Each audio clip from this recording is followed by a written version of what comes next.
ഭൂമിയിലെ തിരക്കുകളിൽ നിന്നും മാറി ഒരു അവധിക്കാലം ആഘോഷിക്കാൻ നിങ്ങൾ എവിടേക്കാണ് പോകാറുള്ളത്? ഏതെങ്കിലും ഹിൽ സ്റ്റേഷനോ അല്ലെങ്കിൽ മനോഹരമായ കടൽ തീരമോ ഒക്കെ ആവും അല്ലെ?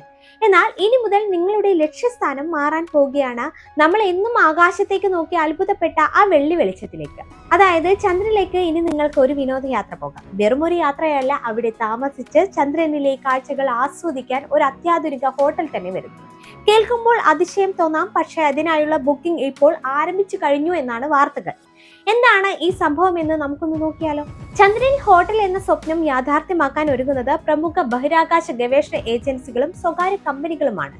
പ്രധാനമായും ഓർബിറ്റൽ അസംബ്ലി പോലുള്ള കമ്പനികൾ ബഹിരാകാശത്ത് സ്റ്റേഷനുകൾ നിർമ്മിക്കാനുള്ള പദ്ധതികൾ നേരത്തെ തന്നെ പ്രഖ്യാപിച്ചിരുന്നു. ഇതിന്റെ തുടർച്ചയായാണ് ചന്ദ്രന്റെ ഉപരിതലത്തിലും അതിനടുത്തും വിനോദസഞ്ചാരികൾക്കായി താമസ സൗകര്യം ഒരുങ്ങുന്നത്. വെറുമൊരു ടെന്റ് പോലെയുള്ള സംവിധാനമല്ല, ഭൂമിയിലെ ഒരു 5 സ്റ്റാർ ഹോട്ടലിന് ലഭിക്കുന്ന എല്ലാ സൗകര്യങ്ങളും ഇവിടെ ലഭ്യമാകും എന്നതാണ് പ്രത്യേകത. ഇനി എല്ലാവരും കാത്തിരുന്ന ആ കാര്യത്തിലേക്ക് വരാം. എത്രയാണ് ഇതിന്റെ ചിലവ്? ചന്ദ്രനിലെ ഈ ആഡംബര ഹോട്ടലിൽ ഒരു സീറ്റ് ഉറപ്പിക്കാൻ നിങ്ങൾ ആദ്യം നൽകേണ്ടത് 2.2 കോടി രൂപയാണ്. ഇത് വെറും ബുക്കിംഗ് തുക മാത്രമാണെന്നതാണ് കൗതുകകരം. യാത്രയുടെ പൂർണ്ണ ചിലവ് ഇതിലും എത്രയോ മടങ്ങ് കൂടുതലായിരിക്കും. ശതകോടീശ്വരന്മാർക്കും ബഹിരാകാശ യാത്രകളിൽ താല്പര്യമുള്ളവർക്കും വേണ്ടിയാണ് ആദ്യഘട്ടത്തിൽ ഈ സൗകര്യം ഒരുങ്ങുന്നത്. എന്നാൽ വരും കാലങ്ങളിൽ സാങ്കേതിക വിദ്യ വികസിപ്പിക്കുന്നതോടെ ഈ തുക കുറഞ്ഞേക്കാം.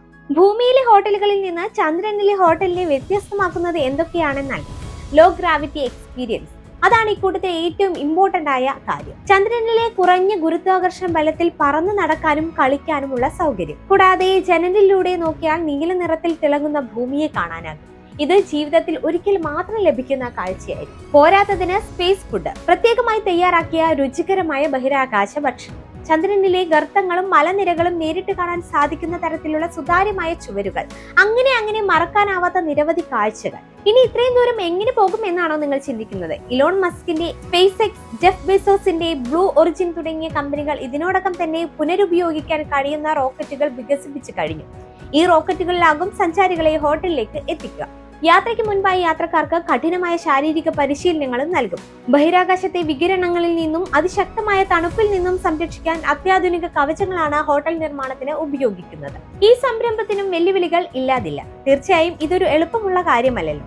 ഓക്സിജൻ ലഭ്യമാക്കുക, മാലിന്യം നിർമ്മാർജ്ജനം, ഭൂമിയിൽ നിന്നുള്ള വാർത്താവിനിമയം തുടങ്ങിയവയെല്ലാം വലിയ വെല്ലുവിളികളാണ്. എങ്കിലും 2030ഓടെ ചന്ദ്രനിലെ ടൂറിസം സജീവമാകുമെന്നാണ് വിദഗ്ധർ പ്രവചിക്കുന്നത്. ഇന്ന് നമ്മൾ വിമാനം കയറി മറ്റു രാജ്യത്തേക്ക് പോകുന്നത് പോലെ ഭാവിയിൽ ചന്ദ്രനിലേക്ക് പോകുന്നത് ഒരു സാധാരണ കാര്യമായി മാറിയേക്കും.